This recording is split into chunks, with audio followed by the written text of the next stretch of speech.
Hi, welcome to the second round of our podcast for Nexus. I'm Caroline Keep. I was hoping to do this particular podcast in my makerspace at school, but it's really hard to get a makerspace empty enough to actually do a podcast. So I thought I'd do a mini one here, just talking about pedagogy and Microbits today. Just to give you a bit of a feel for some things that you can do. And also our makerspace is very well stocked. So I figured it'd be a good, nice introduction to kind of get you going with some of the technologies that we use in ours. So today I'm going to talk a bit about the pedagogy of making. So maker education has good roots in problem-based learning, project-based learning, experiential learning, and also constructionism. It has a whole history backed up in research that you can go look up. So when you first try and get into Maker Ed and you think to yourself, how does this work? Actually, there's a whole bunch of pedagogy behind it that you can lean upon. So Maker Ed itself is just the overarching term that we use for basically looking at some of the various strands of this. So when you talk about things like constructionism, we're talking about things like Jean-Pierre, who did a whole bunch of work showing that children had significant gains when they actually experienced and significant outcome differences when they built something. John Dewey, quite famous for his work on hands-on learning, also talks about this being an area where you can have an interest of a child involved in it. Vygotsky did some stuff on the zones of proximal development. So you can have a look at how you can see this zone of which your students learning in and how actually they need support when they get to the edges of that zone so that they can progress their learning. And David Cope did a whole bunch of work in active learning for experiential learning, which is some of my favorite work. So there are just a few, and I'll put links to these so you can have a look at the research behind it. But the up and down of this is that we want learners to be able to engage and be able to develop and learn as they do things with their hands. This really helps with things like metacognition because you've got more visual hooks into their memory, enables them to learn better, which is why a lot of these studies show that you get better outcomes with pupils. One of the things you often hear is with Maker Ed is, well, why would I spend so long doing this? Because I've only got 50 minutes. But actually, if we're teaching them in year 4 and, 5, 6, 7, 8, 9, 10, the same thing over and over and over again, if you teach them once with a hands-on experience, you're actually going to really impact that kind of learning. And you're also going to really progress their learning so they'll remember it. And it's just because you have these hooks into their cognition that they can recall it much better.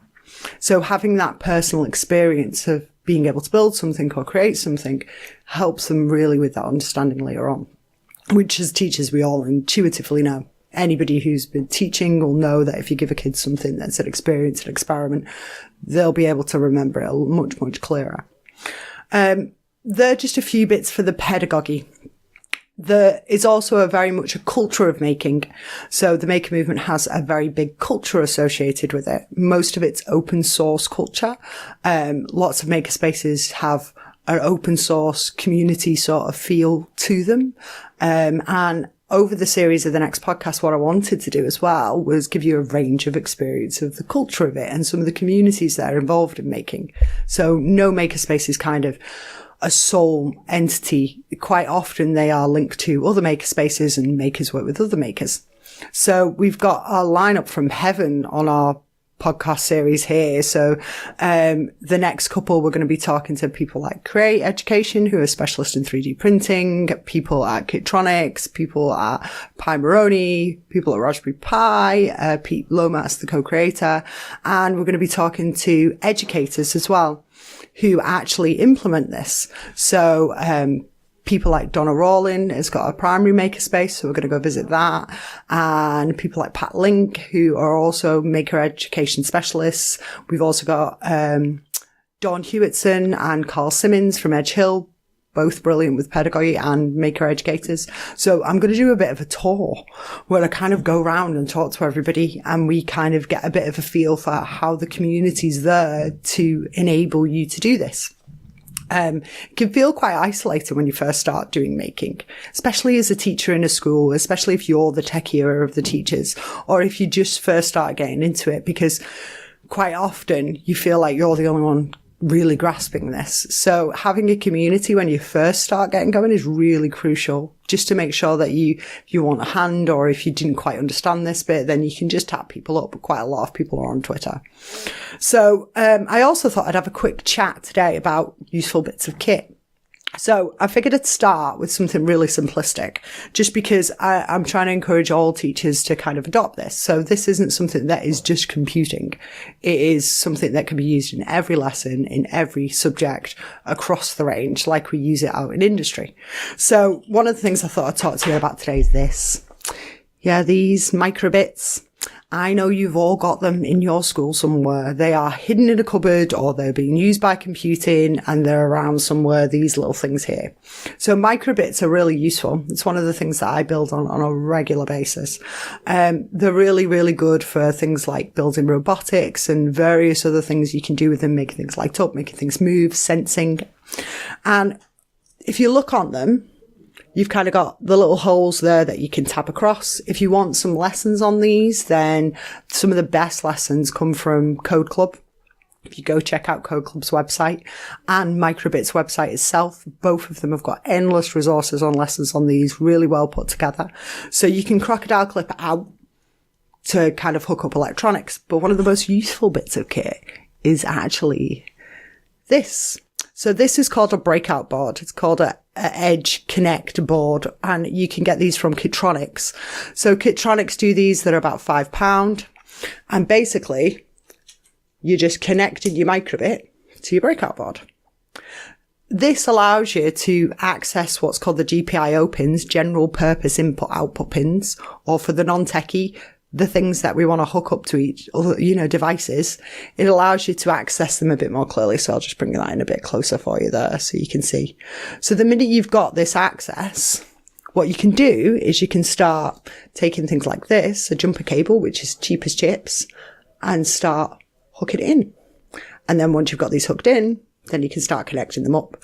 So you can connect them up to various things, motors, sensors, lights, all kinds. Here's a little example of how we connect it. So if I just grab this, you can see I've got my flashy heart going on there. So this is from some of the primary builds. So you're just plugging them in and then you're connecting them up.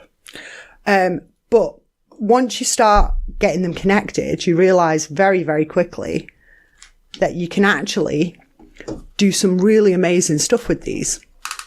So what you can do is you can get to sort of this level. So this is one of our robotics builds. Okay, it's just a straightforward robot build.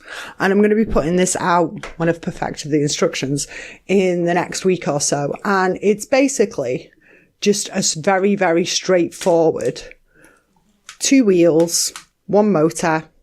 We've got a breakout board up front with a microbit, a H-bridge, which I'll go further on to explain, hooked up to a battery, and basically that's your little car. And we control it from another microbit that we've got attached to a little battery pack. You can also get these from Kitronics, and then you can control one with the accelerometer and move the other. So I don't want anybody to get like, oh God, that looks really complex too soon. But actually, it really isn't. So my strong suggestion is, if you're looking for ways to make things a bit more interesting, go get yourself some breakout boards. And jumpers are 10 a penny to actually use. Go on the Microbit website and go on the Code Club website and start hooking your microbits up to real devices. Now, you think, well, that's quite STEM, quite tech heavy. But actually, and these are some of the ones that we're going to put out, I tend to do it where I tend to do paper-based instructions. So this here is some paper-based instructions, if you can see. These have been developed with Liverpool John Moores, Dr. Mark Felton, who is my literal, partner in crime in MakerEd. We pretty much build everything together. And actually, he's a great illustrator. So he tends to draw these kind of instructions on big sheets. So we tend to draw them like this. it allows our students to be able to take the literal microbit and literally put it in the place it's supposed to be. So it gives it a bit of a guide. But just for example, this is actually Spanish. So if you look, none of these instructions are in English. So this is a robotics lesson for Spanish. So it doesn't have to be the kind of thing that you just specialize in just the STEM subjects in. We're incorporating it into languages and lots of other things. So, first things first, I'd probably suggest go check out the Microbits website, check out Kitronics' website, look up this bit of kit, because I know you've all got these Microbits, and this for £5 is really good. If you want a really good starter kit, Kitronics do a little kit for Microbits with a breakout board in it for £24 that has a little guide to a few lessons in there that's really good as well. So that's a good way to kind of introduce this kind of the hands-on physical computing into your school. It's very, very low cost, and you can just get started with them pretty much straight away. I mean, even if you don't want to go to a breakout board, you can just go on the Microbit website, just find your Microbits and just start adapting them for different uses. So not just for code, but actually for Spanish, or for history or any other lesson that you want. So, the next time I do one of these, because I like to keep them really short for you, I'm going to, bring in a few maker friends, and I'm going to give you a tour around my makerspace so that it's not quite as, when it's got all its kit back in. At the moment, all the kit's been sent out on outreach, so it's everywhere. And then when we get it all back in, I'll give you a quick tour of exactly what we've got. But as a first kind of bit, go find your Microbits. They're a really useful piece of kit, and go see if you can get a breakout board. That's a good starting make. And then do that. Just run it as a workshop. Run it with some of your students and see how they get along with it. If you want to give any feedback, the resources that I've got for the robot build, I'm going to literally build the robot build with you, and actually go through it and put them up in the next couple of weeks. And the Spanish-based robots, I'll get a copy of that to Nexus so they can. When you're developing these things, it's a good thing, as I said, to make a community. So the first things you want to be doing is go track down some people that are in that community itself. So, you can pretty much look at my page. Anybody that's coming up on my retweets is normally a maker. And you can have a look at things like, as I said, Pimeroni, Create Education, 3D printing, awesome, Kitronics, Raspberry Pi. You can go look at Code Club. You can go look at all of these kind of Adafruit. Loads of resources are on there that can get you started. So start on something that's quite simplistic, and start on something that's quite instructional, and just get to grips with it a bit. As I said, next time I see you, it'll be in my makerspace. And then over the next couple of weeks, we're going to do a bit of a MakerEd tour. So let me know if you're one of those people who's like, oh God, I already use Microbits, I'm a real expert in this. Great.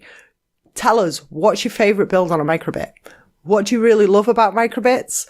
And how do you find them when you use them in teaching? Answers on a postcard or on a tweet. Let us know what kind of things you use your Microbits for. It's always great to share, and I always love getting good ideas, so please send them in. And thanks very much, guys. I'll catch you soon.